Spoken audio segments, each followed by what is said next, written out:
você abrir a sua Bíblia no livro de Números. Está ali no Pentateuco, os 5 primeiros livros da Bíblia.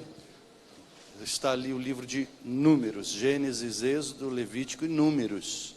É o 4º livro da Bíblia. No capítulo de número 16. Enquanto você procura, eu vou orar. Amado e eterno Deus, eu quero colocar, Senhor, minha vida diante do Senhor, pois Tu ministrastes ao meu coração, Senhor, uma palavra para compartilhar com a Tua santa igreja nessa noite. Palavra esta, Senhor, que não só direciona, mas também tem sua urgência. E se não for a Tua palavra, meu Deus, a nos dirigir, o que seremos de nós? Seremos, Senhor, como folhas secas, à mercê do vento forte. Mas nós queremos ser vivos, Deus. Portanto, abençoa a minha vida, abençoa este povo que aqui está, abençoa aqueles que nos ouvem, nos assistem, Senhor, neste momento. E que em nome de Jesus seja uma palavra que possa, meu Deus, mudar desígnios e até mesmo vidas. Para a honra e glória do Teu santo nome. Amém e amém. Aleluia. Números, capítulo de número 16. Nós vamos ler alguns trechos da palavra do Senhor. Deixa aberta aí em Números, começando por 16. Nesse capítulo vai falar sobre uma rebelião. A revolta de Corá, Datã e Abirão. Nós vemos aqui que a tribo de Levi, ela se levanta em rebelião contra Moisés e Arão. E logo, rapidinho, toda a nação, ela está contra os seus líderes. No versículo 1 e 2 vai dizer assim, Números 16. Corá, filho de Izar, filho de Coate, filho de Levi, tomou consigo a Datã e Abirão, que eram filhos de Eliabe, e Aon, filho de Pelete, que eram filhos de Ruben. Levantaram-se perante Moisés com 250 homens dos filhos de Israel. Eles eram príncipes da congregação, que foram eleitos pela congregação, e eles eram varões de renome. A gente vê aqui que esses 3 aqui, um da tribo de Levi, 2 da tribo de Ruben, eles incitam os 250 líderes eleitos pela nação a começarem uma rebelião contra Moisés e contra Arão. Então, eles tinham uma vontade, eles insuflam o coração dos príncipes, ou seja, da liderança de Israel contra Moisés e contra Arão. No 3º versículo, nós vamos ver qual era o caso. E eles se ajuntaram contra Moisés e contra Arão, e eles lhe disseram: basta, Moisés e Arão, pois que toda a congregação é santa, cada um deles é santo, e o Senhor está no meio deles. Por que, pois, vos exaltais sobre a congregação do Senhor? Eu vou mudar de microfone porque esse aqui parece que está meio estranho.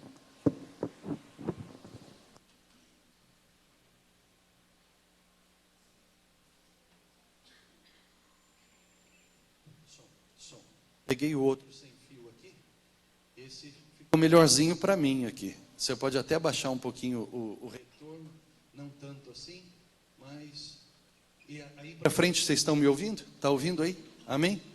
Beleza, então aqui tá bom, pode abaixar o retorno, pode abaixar. Então aqui no versículo de número 3, nós vimos qual é o caso. Eles estavam questionando a liderança de Moisés e Arão. Moisés e Arão, que foram chamados por Deus, nós vamos ver lá atrás no livro de Êxodo, que Moisés é chamado, Arão é chamado, são comissionados. Eles fazem aquilo que Deus pede para que seja feito. E aqui então, já andando,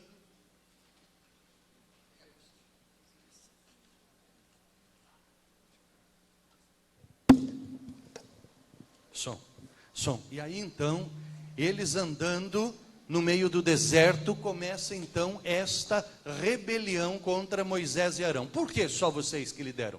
Por quê? Nós também somos santos, nós também queremos esse cargo, queremos o cargo de vocês que aí estão.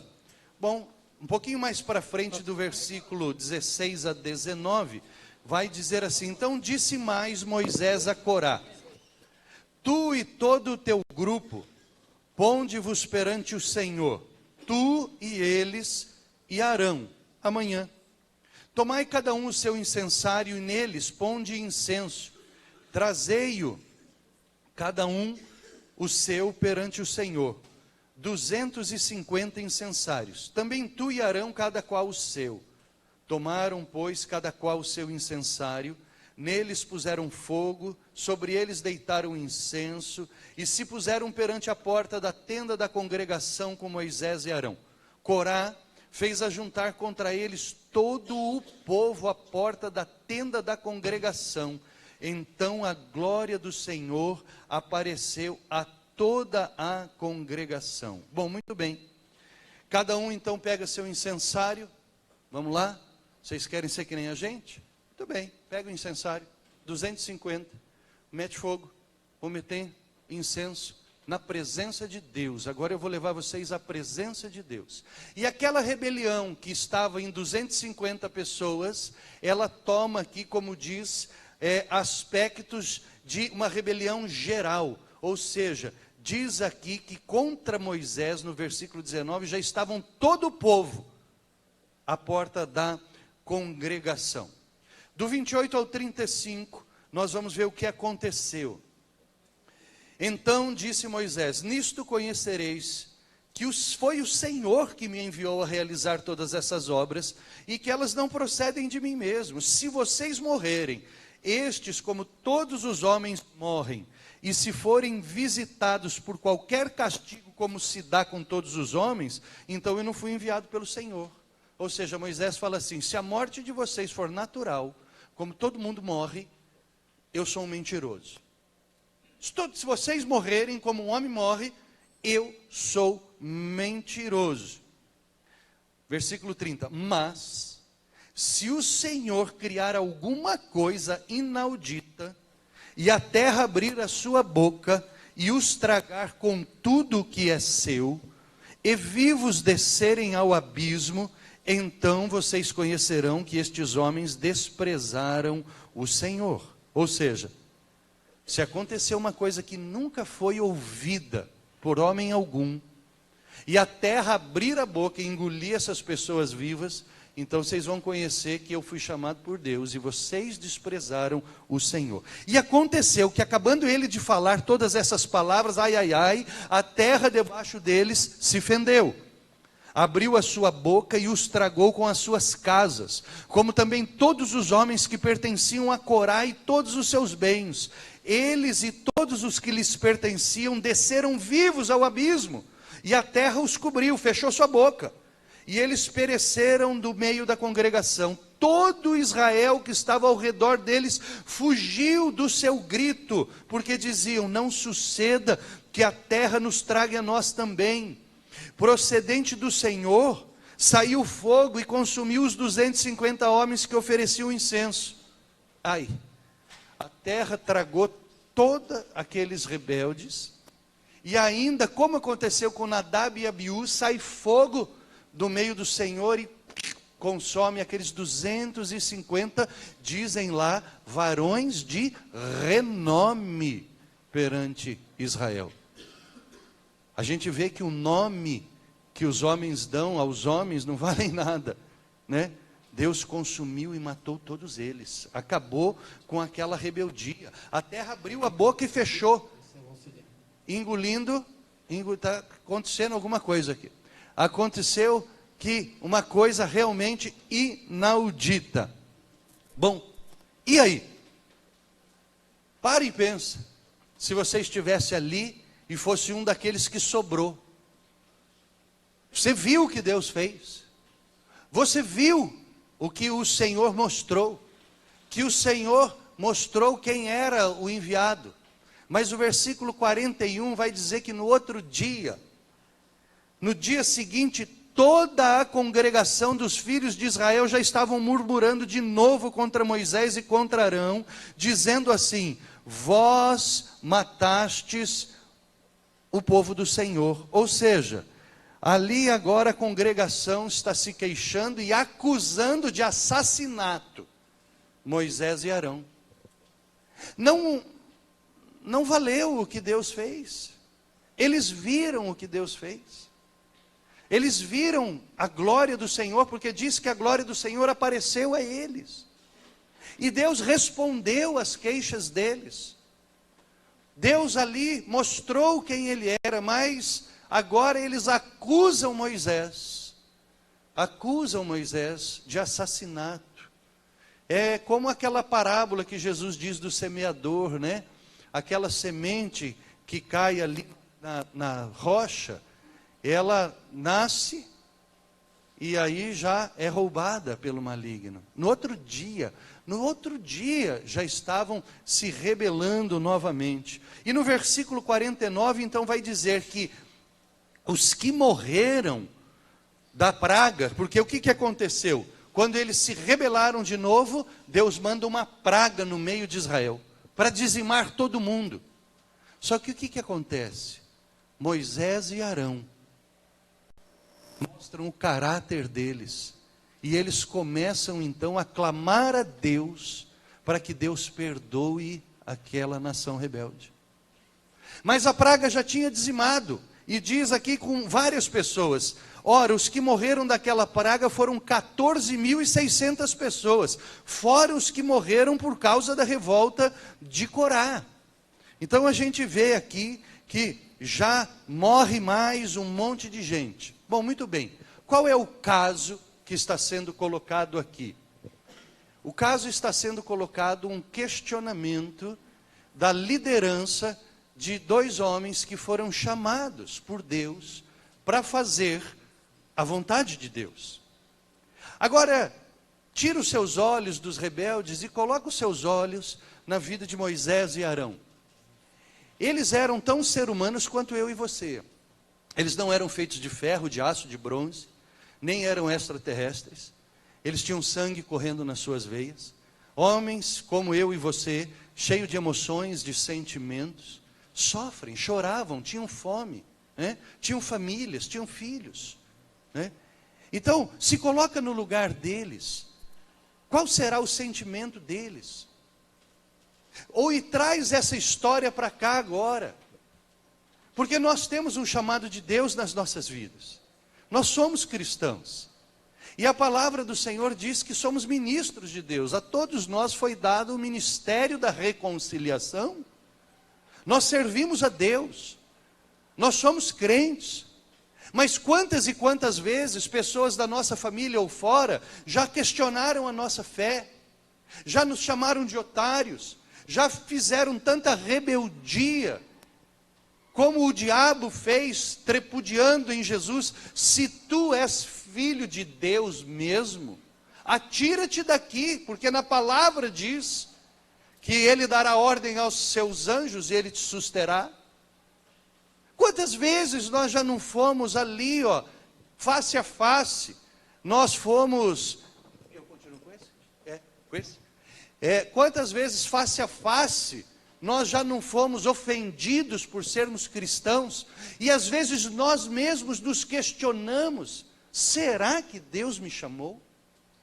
Será que eu estou fazendo o que Deus realmente queria? Moisés e Arão por diversas vezes tiveram essas situações de dificuldade na vida deles, de questionamento, de questionar sua própria fé, de questionar o seu chamado. Por que, Deus, o Senhor me colocou à frente deste povo? Quantas vezes Moisés chorou? E nós choramos também, não é verdade? Nós choramos. E às vezes nós ficamos temerários. Será que eu estou no centro da vontade de Deus e fazendo o que Ele aprova? Sabe por quê, queridos? Eu e você, como cristãos, nós precisamos viver no centro da vontade de Deus e fazer só e tão somente o que Ele aprova. Só o que Ele aprova.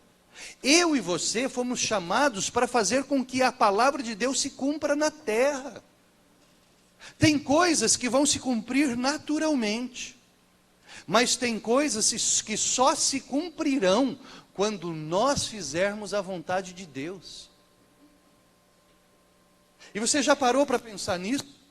Se você está vivendo o centro, a centralidade da vontade de Deus, e as coisas que você tem falado, e as coisas que você e eu, nós temos feito, Deus está aprovando. Nós precisávamos nos preocupar com isso. E às vezes nós questionamos isso em momentos de muita dificuldade, em momentos de grande dificuldade. E, irmãos, nós precisamos fazer uma reflexão. Se a nossa espiritualidade, ela está sendo direcionada pelas minhas vontades próprias, se ela está sendo direcionada pela vontade dos outros, ou pela vontade de Deus. Minha vida, ela está sendo direcionada por quem? Por mim mesmo? Mas um dia, eu disse que a minha vida não era mais minha. Quando eu aceitei Jesus, quando eu entreguei minha vida para Jesus, eu abri mão da condução da minha vida. Você também. Então não sou eu mais que tenho a vontade. Eu posso ter minhas vontades, mas eu tenho que obrigatoriamente submetê-las a Jesus Cristo, porque eu me comprometi. Eu me comprometi a dizer, a minha vida não é mais minha, é tua, Jesus. Eu não digo que Ele é meu Senhor, Ele é meu dono. Senhor é dono. Ou seja, eu nas minhas vontades preciso submeter a Jesus, obrigatoriamente. Todo cristão tem que fazer isso. Mas ou são as pessoas que estão direcionando a minha vida. No 16:1, nós estamos vendo aqui que algumas pessoas tinham a sua vontade. Corá, Datã e Abirão, eles queriam ser os líderes supremos. Ou seja, eles estavam direcionando a vida deles pela vontade deles. Eu quero ser o Big Boss. Eu quero mandar. Então, eu vou questionar a liderança de Moisés e de Arão. No 2, nós já vamos vendo aqui que 250 príncipes já foram manipulados pela vontade de Corá, Datã e Abirão. Nós estamos vendo homens de renome que não estavam indo de acordo com a vontade de Deus, mas com a vontade de outros homens. E aí no versículo 3, nós vamos ver a torção da palavra de Deus, porque toda a congregação se ajuntou e disse assim, olha, basta. Todos nós somos santos, ou seja, aqui a palavra santo significa ungido. Todos nós fomos ungidos, não foi só você. Isso aqui é uma torção. Eles torceram a palavra de Deus. Porque quem era ungido era Moisés e Arão. Então aqui nós vamos ver, irmãos, que eles estavam direcionando. E aí então, a grande pergunta e o tema desta mensagem é: como saber se eu estou no centro da vontade de Deus e o que eu faço Deus aprova? Primeira coisa, temos que fazer essa reflexão. Quem está direcionando a minha vida? Porque se sou eu mesmo, Deus não está aprovando. Eu direcionando a minha vida. Se eu já me comprometi que Ele é o dono, eu direcionar a minha vida pelas minhas vontades próprias, Ele não está aprovando. O povo está me direcionando? Como fizeram aqui? O povo está me direcionando? Se for, Deus não aprova. Agora, é o Espírito de Deus que está me direcionando? Olha, eu quero falar uma coisa. Nós precisamos abrir os olhos como igreja. Se a grande tribulação não começou, Deus está ensinando ao Brasil o que será a grande tribulação. Abra teus olhos, tá? Porque se ela já não começou, Deus está ensinando o que será. Por quê? Porque diz que a grande tribulação vai acontecer exatamente o que está acontecendo. Não vai ter dinheiro para comprar, não vai ter dinheiro para vender, as pessoas não têm como sair. Nós estamos vivendo ou o início da tribulação, ou uma amostra grátis do que ela é. E essa situação, eu quero dizer uma coisa, preste atenção, você e você, o que eu vou dizer. Nesta situação de caos, todo mundo espera um salvador da pátria. E aí eu quero dizer uma coisa para vocês, é aí que o anticristo vai se levantar. E nós não podemos, como igreja do Deus vivo e verdadeiro, deixar que qualquer ser humano se coloque como salvador da nossa situação. Porque o anticristo será um ser humano. E ele vai aparecer exatamente numa situação como esta, a qual nós vivemos hoje, de caos total, trazendo uma saída que vai salvar a humanidade. Mas, meu irmão, nós não podemos mais confiar em homens. O único que nós podemos confiar, ele ainda voltará, e é Jesus Cristo de Nazaré. Portanto, meu querido irmão e minha querida irmã, está tudo preparado para o anticristo se levantar. E se está tudo preparado para o anticristo se levantar, já está tudo preparado para a igreja ser arrebatada. Já está tudo preparado. Porque se a igreja vai ser arrebatada antes da tribulação, da grande tribulação, e se nós entendermos que a grande tribulação são os 7 anos, então se prepara, porque qualquer momento nós vamos para o céu. Mas se a grande tribulação são os 3 anos e meio finais, nós vamos passar por 3 anos e meio ainda de tribulação para depois subir. Então, mas isso é secundário. Isso é secundário. Porque se vai ser antes, no meio ou depois, é secundário. O que importa é que nós vamos subir. Mas só vamos subir se nós estivermos sendo fiéis no pouco aqui. Porque a palavra de Deus diz que o Senhor olhará nos olhos de cada um e dirá: servo bom e fiel, foste fiel no pouco, sobre o muito te colocarei. Mas aqueles que não foram fiéis no pouco, eles vão para o lago de fogo e enxofre, onde há choro e ranger de dentes. Eu conversava com um dentista que é cristão, e ele estava falando: pastor, ranger os dentes é um negócio que com o tempo vai desgastando os dentes e as articulações, e a dor é insuportável. Portanto, nós precisamos abrir os olhos. Está tudo sendo preparado para o advento do anticristo. Mas nós não somos do anticristo, nós somos do Cristo. E nós precisamos então hoje refletir: a minha vida, ela está sendo aprovada por Deus? Eu estou no centro da vontade de Deus? Ou eu sou como os revoltosos de Corá, Datã e Abirão? Essa é uma reflexão que nós precisamos fazer. E nós precisamos tomar muito cuidado com isso, tá? Porque, meus queridos irmãos, vai muita gente, e isso é muito fácil de nós vermos hoje pelo WhatsApp, por exemplo, a quantidade de compartilhamentos de mensagens que nós fazemos. E que a grande maioria deles são mentirosos. E nós, quando estamos fazendo isso, nós estamos reproduzindo o caos sobre a terra. Só que eu e você não fomos chamados para sermos profetas do caos. Eu e você fomos chamados para sermos profetas de Jesus. O que nós precisamos compartilhar é a palavra de Deus. Enquanto estão se compartilhando o caos, nós compartilhamos a luz, a graça. Amém? Existe um site na internet que chama boatos.org.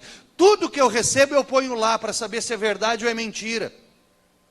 Esses dias mandaram para mim um negócio que os caminhoneiros estavam pedindo a renúncia do Temer, que estavam pedindo não sei o que. Eu coloquei lá e coloquei: ó, parece fake, dá para vocês verem se é. Em 5 minutos eles responderam: é mentira, é boato, é boataria.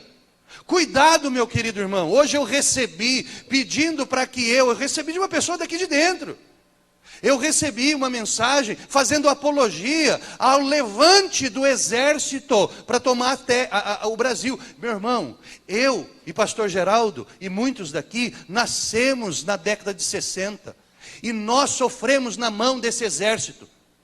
Nós sofremos na mão desses crápulas, que eles assassinaram milhares de pessoas nesse país. Não pense você que o exército vai dar jeito nessa nação, porque não vai, porque eles têm barulho de trem na cabeça.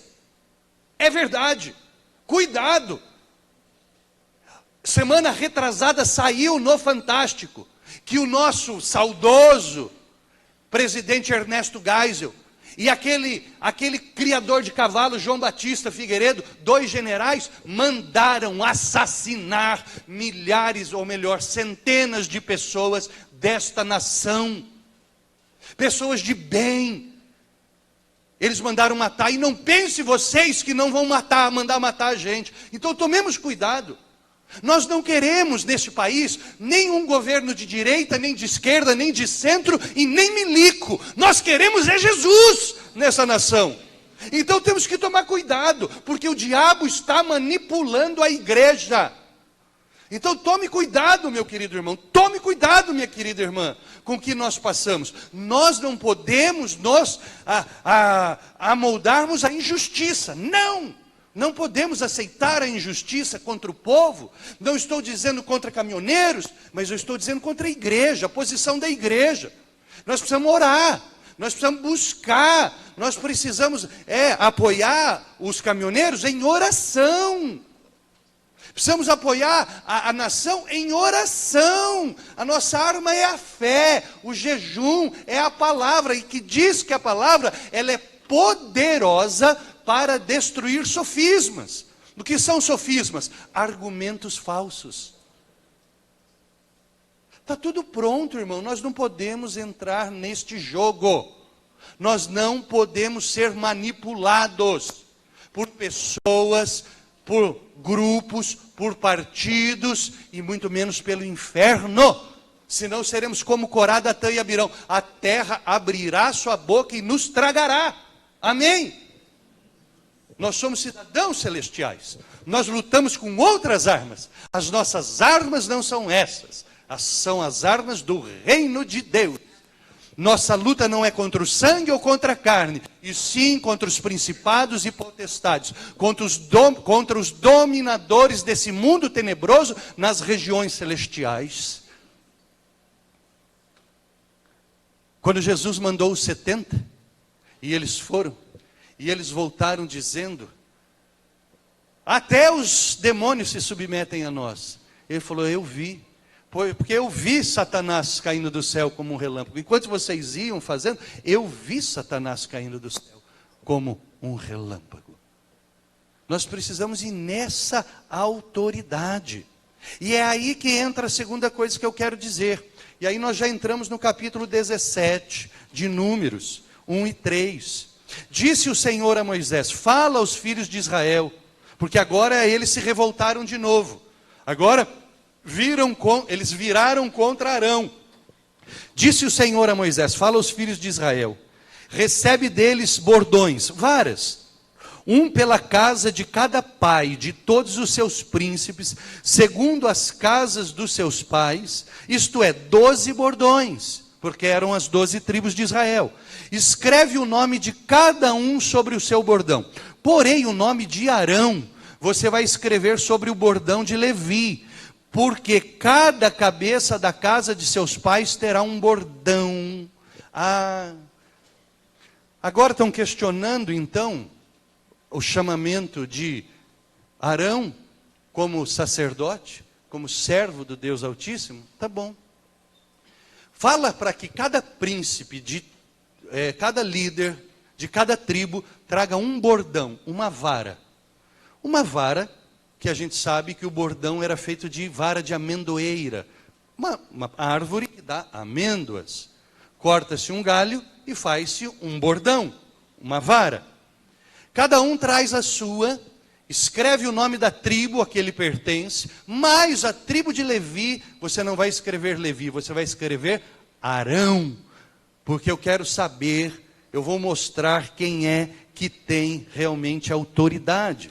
Irmãos, a vara, ela representa na Bíblia autoridade.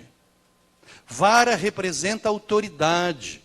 E aí então, agora, Deus está falando aqui, eu vou mostrar para quem eu dei a autoridade. E aí, meu querido, nós precisamos olhar a palavra que está em Mateus 28, 18 e 19, não precisa abrir, continua com a sua Bíblia aberta em Números 17, que diz, Jesus disse, toda autoridade me foi dada pelo Pai nos céus e na terra. João 20, 21 diz assim: assim como o Pai me enviou nessa autoridade, eu também dou autoridade e envio vocês. Há uma autoridade sobre a minha e a tua vida. E aí, a pergunta é: será que eu estou no centro da vontade de Deus e o que eu faço Ele aprova? Nós já fizemos aqui uma reflexão de quem está me direcionando. A segunda reflexão é: com que autoridade eu estou vivendo? Que autoridade eu estou vivendo sobre a minha família? Porque aqui a palavra de Deus diz no versículo 3: cada cabeça de família terá o seu bordão.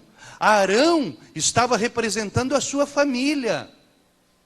Com que autoridade, eu quero perguntar para você, meu irmão e minha irmã, você está regendo a sua casa?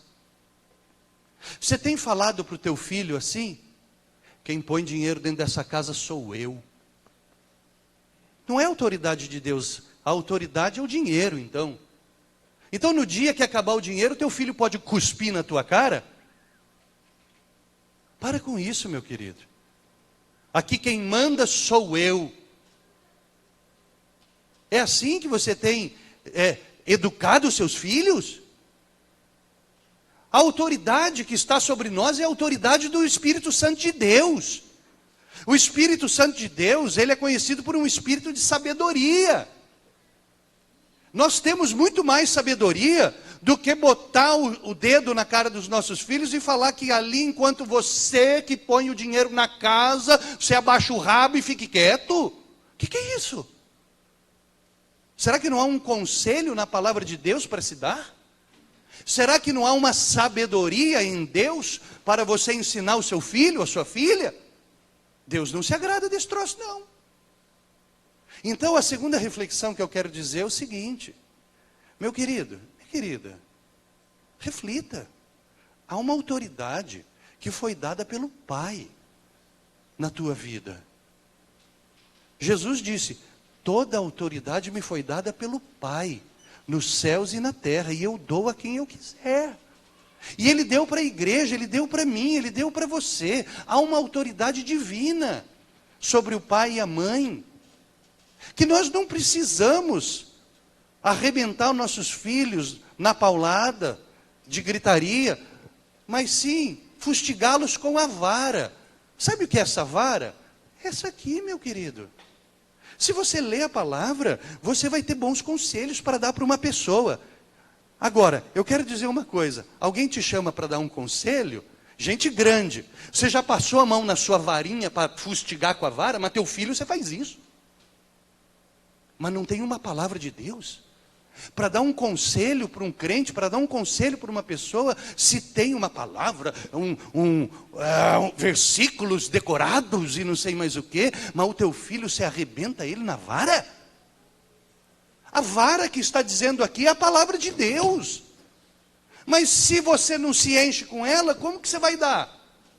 Aí não tem jeito, meu querido. Então é uma segunda reflexão para cada um de nós. Com que autoridade você está indo na terra? Com a autoridade da voz grossa? Com a autoridade da mão pesada? Com a autoridade do poder financeiro? Com a autoridade do cargo que tu tens na empresa? Eu não. Eu quero ir com a autoridade do Senhor Jesus Cristo de Nazaré. E eu acho que eu gostaria que você também fosse, como teu pastor, de ir na autoridade de Cristo. Como um cristão. Educar seus filhos como um cristão. Você odiava que teu pai fazia isso com você, que tua mãe falasse assim com você, você continua fazendo isso com seu filho? A passagem que eu mais amo na palavra de Deus, amo toda, mas eu acho fenomenal, é Romanos 12, 1 e 2 e 3, quando fala da transformação que é operada pelo arrependimento, que nos faz novos. Novos. Nós precisamos ser transformados, gente. Nós precisamos parar com esse negócio de ficar replicando o que faziam conosco no passado. Nós precisamos ser curados, irmãos. Nós precisamos ser curados das nossas amarguras. Nós precisamos ser curados dos nossos traumas. Para com esse troço. A gente clama e canta que Ele é o Jeová Rafá que cura, mas Ele só cura os outros. Nunca cura a mim. Por quê? Porque eu não questiono minha vida. Porque eu só olho a vida dos outros. E aí, meu querido irmão, é a outra coisa que eu quero dizer aqui. O versículo número 4 vai falar o quê? Você vai pegar o bordão, 17, 4 números. E os porás na tenda da congregação perante o testemunho. Na tenda do encontro, aonde eu vos encontrarei. Se você depois ver lá em Êxodo 33, 8, vai dizer assim: sempre que Moisés ia até a tenda do encontro, todo o povo se levantava e ficava de pé à entrada das suas tendas, observando Moisés até que ele entrasse na tenda. Porque quando Moisés se direcionava à tenda do encontro, a glória de Deus estava sobre a tenda do encontro. E todo mundo ia para a porta da sua tenda, olhar Moisés entrar na tenda do encontro. E aí é esse outro questionamento. Nós estamos o quê? De olho na glória de Deus na vida dos outros e não estamos na nossa vida. Esse povo todo vivia da fé de Moisés. Da fé de Moisés. Deus não se agrada quando eu estou vivendo da fé de outros. O justo viverá pela sua fé, diz a palavra, e não pela fé dos outros. Esse tipo de fé cheira mal. Essa fé demais cheira mal. Então, isso é um outro questionamento, queridos. Nós precisamos fazer uma reflexão.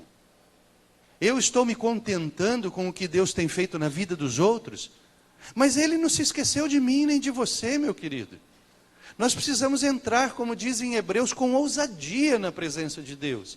Nós fomos remidos e lavados pelo sangue do Senhor Jesus. Nós temos direito e autoridade de entrar na presença de Jesus. Mas a igreja se contentou em ver isso na vida dos outros. As outras igrejas são mais quentes, os outros povos são mais espirituais. Tinha uma irmã que ia na igreja quando eu era pastor no Taquaral. Ela falava assim, todo fim de culto: pastor, parecia que eu estava na Assembleia de Deus. Não tenho nada contra a Assembleia de Deus. Aí um dia eu falei para ela: irmã, se você gosta tanto da Assembleia de Deus, por que não vai para lá? Nós somos nazareno. Nós somos nazareno. Se gosta tanto, se o outro arraial é mais quente, vai para lá. Se é lá que o troço acontece, vai para lá. Agora é sempre os outros. Agora, minha irmã, é o seguinte: foi bom aqui? Foi. Então, aleluia, minha irmã. O Espírito que está lá está aqui também. Amém. Agora, só o arraial dos outros é melhor? Eu conheço um ditado popular que diz que a grama do vizinho é mais bonita, a mulher do vizinho é mais bonita. Ah, traz isso para a igreja dos outros é mais quente. A igreja dos... Para com esse troço, gente. Vamos parar com esse negócio. Então, se uma primeira reflexão é por quem eu estou direcionado, a segunda é por que autoridade eu estou indo? E a terceira é em que fé eu estou indo? Em que fé eu estou indo? Dos outros ou a minha? E eu quero mais uma vez relembrar, irmão. Nós, como povo de Deus, obrigatoriamente precisamos agradar a Deus. Precisamos fazer a vontade de Deus. Não é Ele que tem que fazer a nossa vontade. Jesus já disse isso. Olha, a minha vontade, Deus, era que o Senhor afastasse, se possível, o cálice da tua ira. Mas que não seja a minha vontade, mas a tua. Querido, nós precisamos nos preocupar com esse negócio. Eu estou cansado de ver crente dizendo assim: não, eu orei para tomar uma decisão antes de Deus. Beleza. Mas a resposta que você supostamente achou que Deus te deu, ela vem de encontro com o que você queria? Ou você está orando a Deus para que Deus faça a tua vontade? Ou você está realmente buscando uma resposta em Deus? Porque quem busca uma resposta em Deus, aguarda a resposta dele. E não é qualquer arrepiozinho não, que ele já faz, é isso aí, lá vou eu. Porque muito crente hoje, ele ora, não é para Deus revelar a vontade dele, mas é para ver se Deus está com ele, né? E se Deus não tiver, Deus respondeu, mistério. E aí vai. Não é para fazer a vontade de Deus. E a gente tem que questionar esse negócio. Nós estamos buscando Deus para quê?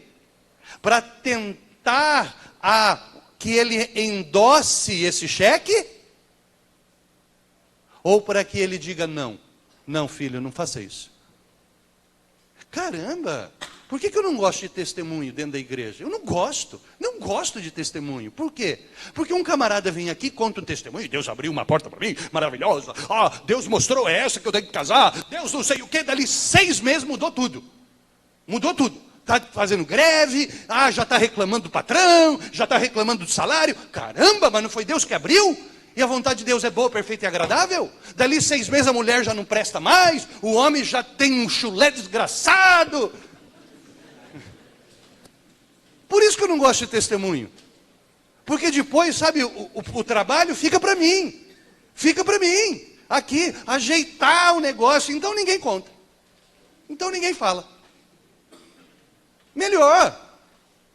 Eu não tenho mais tempo de ficar catando caca de crente. Não tenho mais tempo de catar caca de crente. Eu cato a caca do meu cachorro. Mas de crente não. É verdade.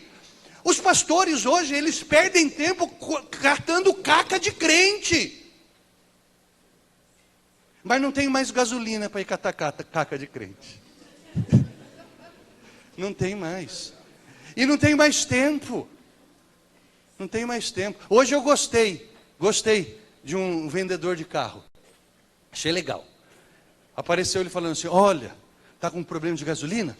Tenho aqui um galão, estava um galão em cima de um carro. Ele, tenho aqui um galão, 20 litros de gasolina, 16 mil reais esse galão de 20 litros de gasolina. E você leva de graça esse Corsa que está aqui embaixo.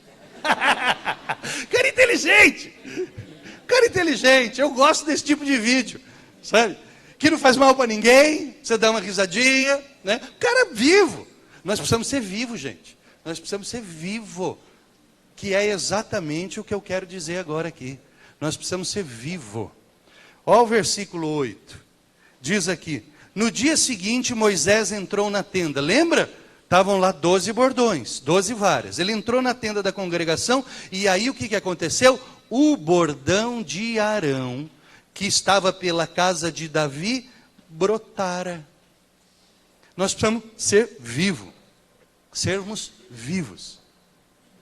Para e realiza. O bordão era um galho de amendoeira que se cortava esse galho e transformava numa vara. Esse galho estava morto, sem vida. Porque depois que se cortou da árvore o galho, ele morreu. Ele secou e morreu. Mas quando ele foi colocado na presença de Deus, para que Deus mostrasse para quem que ele deu autoridade, só o bordão de Arão, que era um galho seco, brotou.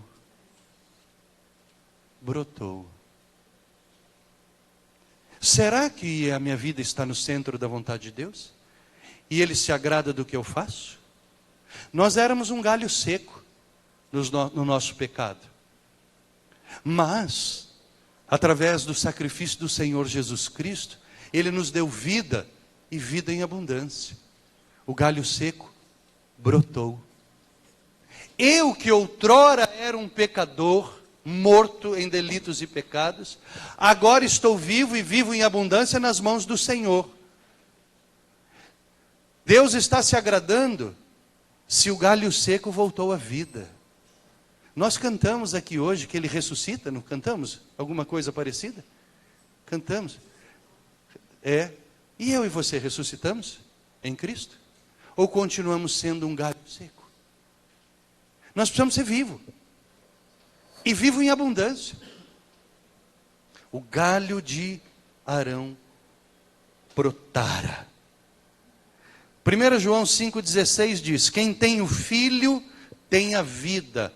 Quem não tem o Filho, não tem a vida. Você tem Jesus na tua vida? Porque a palavra diz que quem tem Jesus tem a vida. Quem não tem Jesus não tem a vida. Tem muito crente que não tem Jesus. Olha o dedinho, ó. Quem não tem Jesus não tem vida. Se o meu cristianismo sacou Jesus, porque se eu oro só para ele endossar o cheque, eu não tenho Jesus. Se eu vou na minha autoridade, eu não tenho Jesus. Se é o povo que me dirige ou minhas vontades, eu não tenho Jesus. Se eu vivo na fé dos outros, eu não tenho Jesus. E aí Jesus está para fora, do lado de fora, batendo na porta, querendo entrar.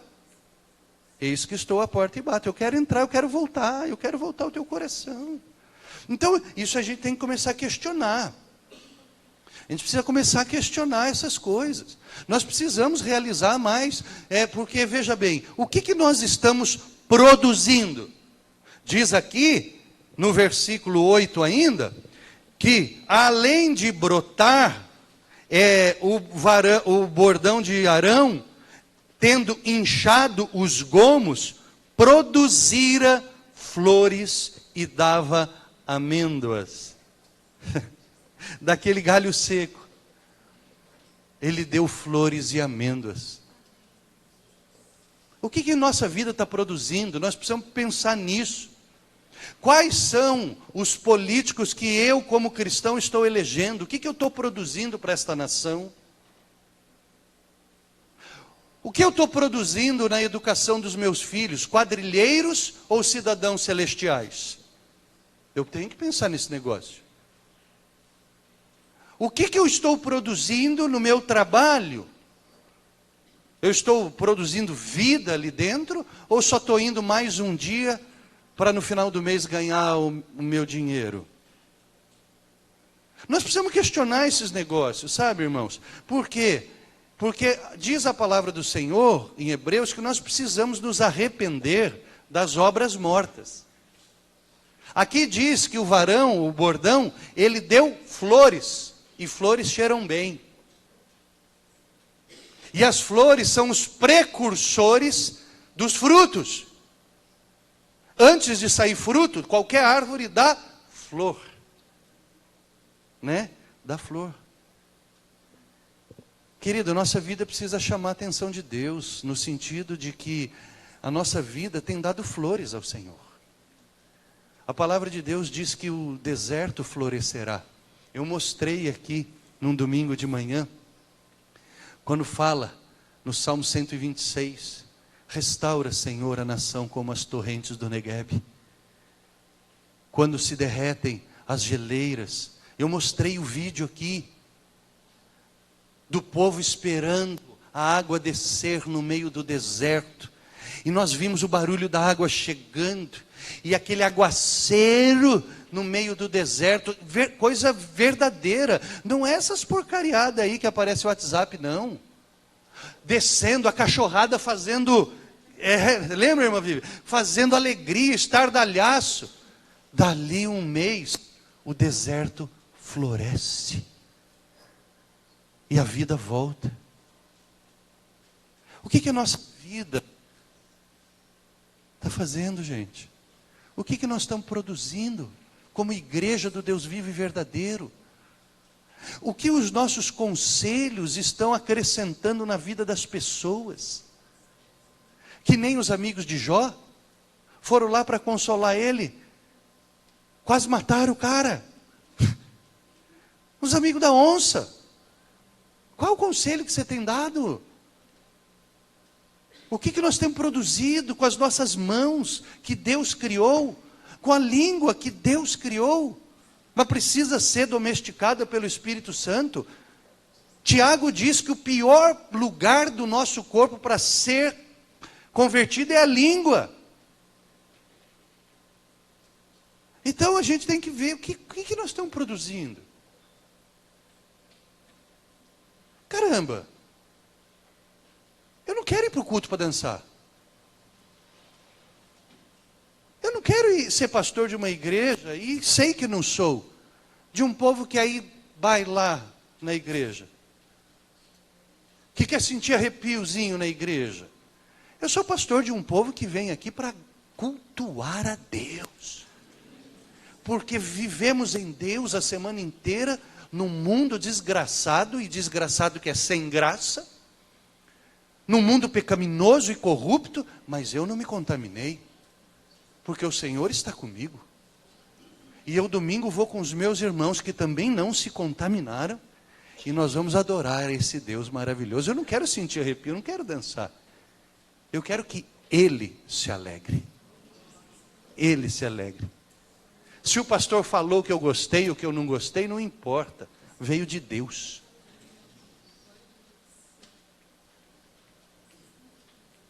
Não sou uma igreja de fazer campanha.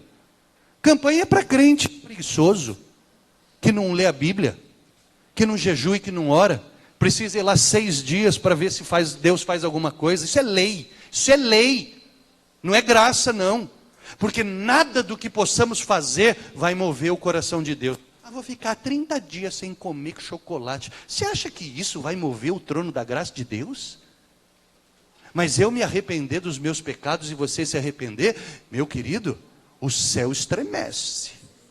As portas do inferno fecham. Quem está aí com esse negócio de chocolate é o capeta. Deixa ele ficar sem comer chocolate. Ô, coisa boa.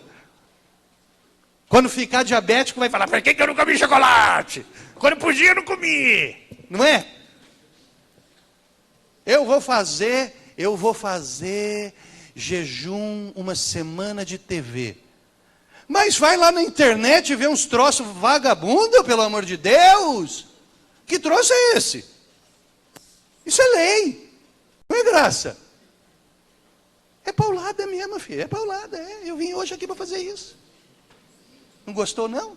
Vai fazer com nem corada até Iabirão. Vai dizer que eu não estou debaixo do Espírito Santo aqui? Ele falou a semana inteira comigo. Minhas pernas tremiam. Ele falou, mas você vai falar. Você vai falar.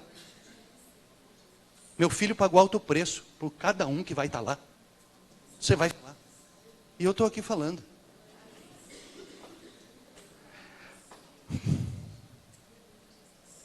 E aí? E agora? Como eu termino essa palavra? Como é que eu dou o fechamento aqui?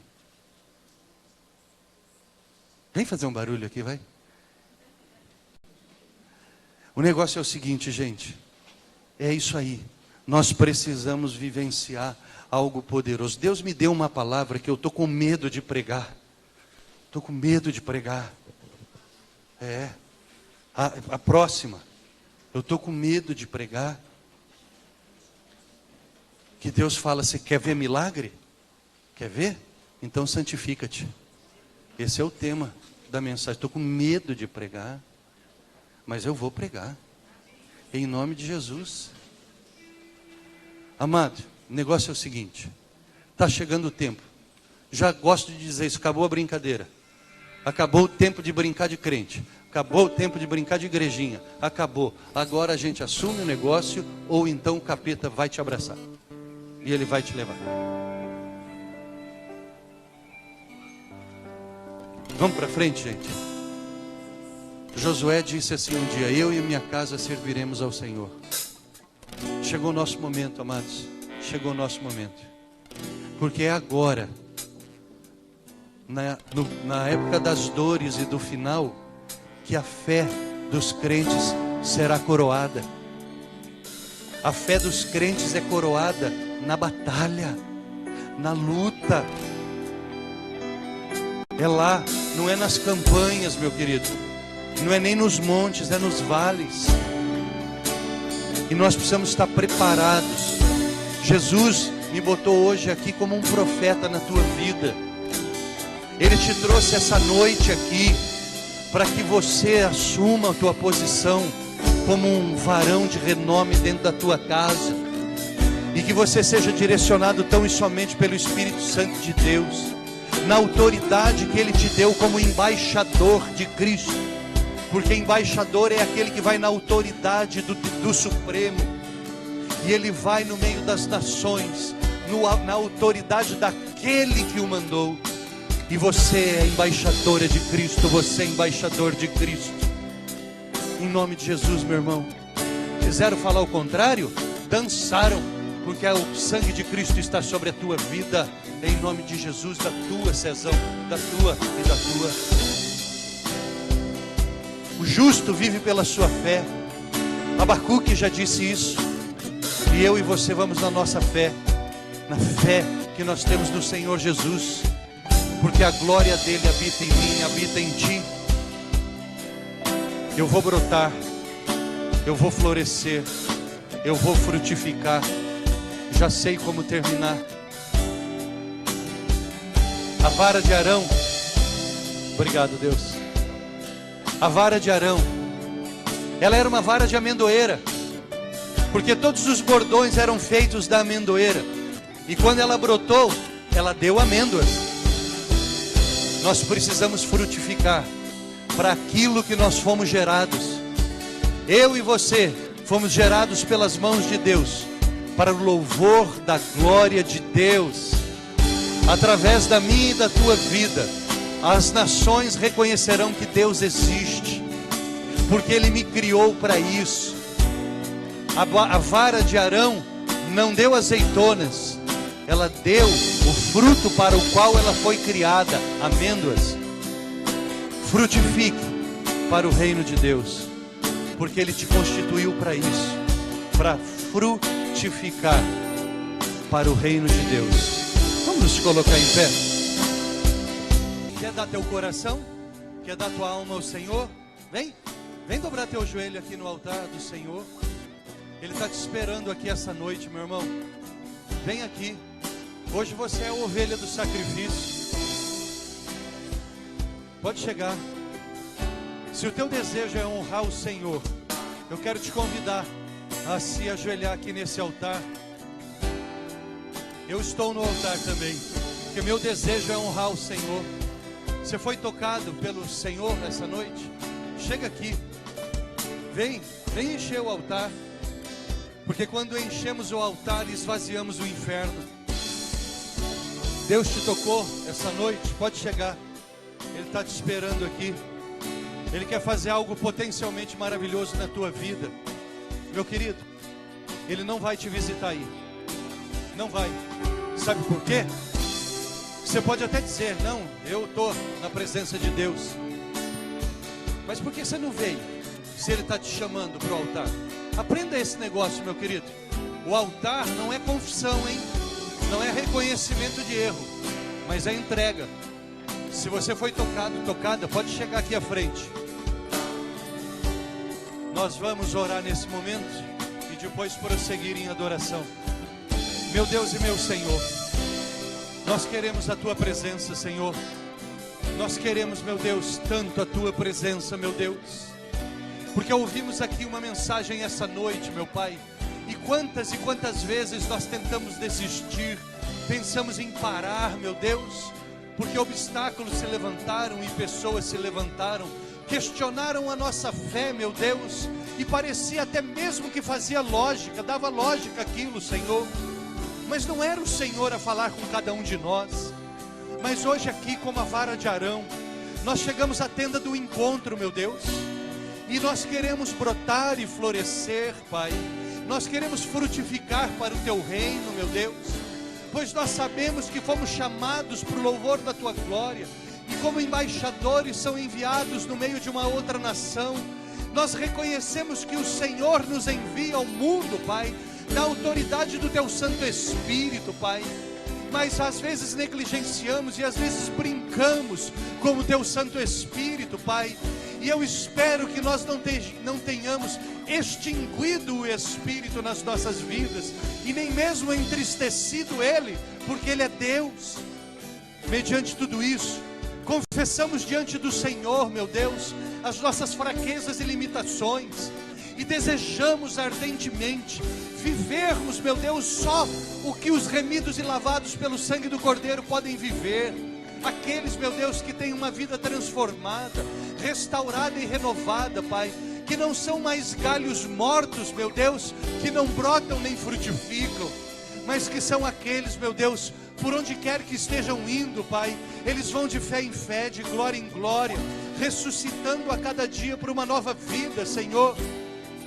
Em nome de Jesus, eu quero clamar como os apóstolos um dia clamaram: aumenta a nossa fé, Senhor, direciona os nossos passos, Senhor, faz como tu fizestes com Raabe, Pai, transforma a nossa vida, Deus, para que em nome de Jesus nós não sucumbamos perante tudo isso que vem vindo sobre a humanidade, sobre a tribulação, meu Pai.